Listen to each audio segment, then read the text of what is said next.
इनके दिमाग में गंदगी भरी है। जिस विकृत मानसिकता का प्रदर्शन किया गया है उसे पूरा समाज शर्मिंदा होगा।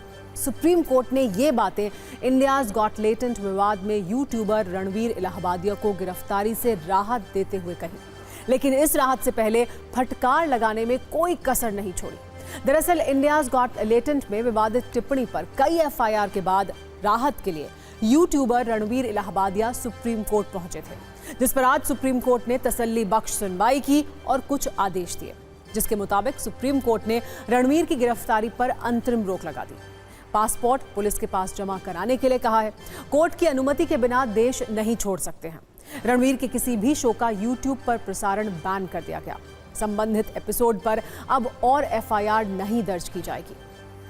इन आदेशों से पहले आज जब सुप्रीम कोर्ट में रणवीर इलाहाबादिया के मामले की सुनवाई शुरू हुई तो उनके वकील को काफी फटकार मिली। सुप्रीम कोर्ट में रणवीर की ओर से पेश हुए वकील अभिनव चंद्रचूड़ ने कहा कि कई राज्यों में मामले दर्ज हैं, उनकी जान को खतरा है।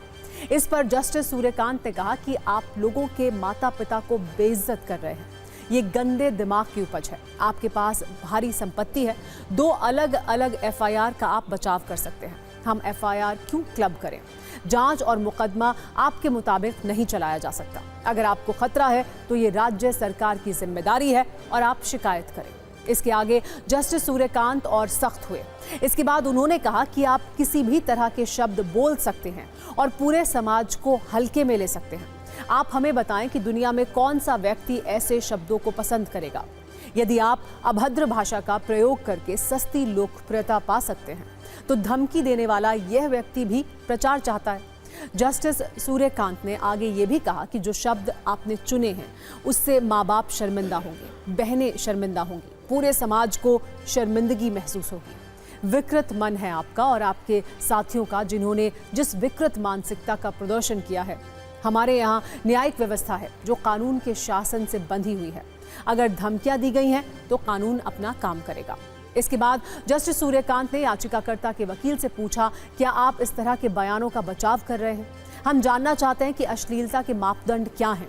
यह अश्लीलता नहीं है तो और क्या है? देखें कि आप किस भाषा का उपयोग कर रहे हैं। क्या आपको हर तरह की बात करने का लाइसेंस मिल गया है? हमें दिखाएं कि दोनों एफआईआर की सामग्री कैसे एक जैसी है। अलग अलग विशिष्ट आरोप हैं। ये 2 अलग अलग प्रकार के अपराधों से संबंधित हैं। कोर्ट ने रणवीर इलाहाबादिया को यह कहते हुए भी फटकार लगाई कि ये किसी व्यक्ति की नैतिकता का सवाल नहीं है, वो माता पिता का भी अपमान कर रहा है। इस व्यक्ति के दिमाग में कुछ गंदा है जो इस कार्यक्रम के माध्यम से फैलाया गया है। न्यायालय को उसका पक्ष क्यों लेना चाहिए? कोई सोचता है कि क्योंकि मैं इतना लोकप्रिय हो गया हूं, मैं किसी भी तरह के शब्द बोल सकता हूं और पूरे समाज को हल्के में ले सकता हूं। ये उचित नहीं है। काफी देर तक फटकार लगाने के बाद सुप्रीम कोर्ट ने आदेश दिया कि याचिकाकर्ता को छूट है कि वो धमकी मिलने पर महाराष्ट्र और असम पुलिस से जांच के दौरान सुरक्षा की मांग कर सकता है।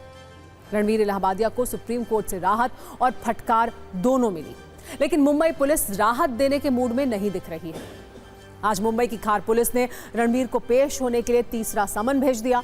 रणवीर से कहा गया है कि समन मिलते ही तत्काल पुलिस स्टेशन आकर अपना बयान दर्ज कराएं।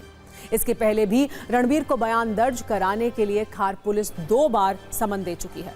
रणवीर ने इस मामले में खार पुलिस और साइबर सेल के सामने वीडियो कॉन्फ्रेंसिंग के जरिए पेश होने की इजाजत मांगी थी, लेकिन पुलिस ने यह सुविधा देने से इनकार कर दिया था।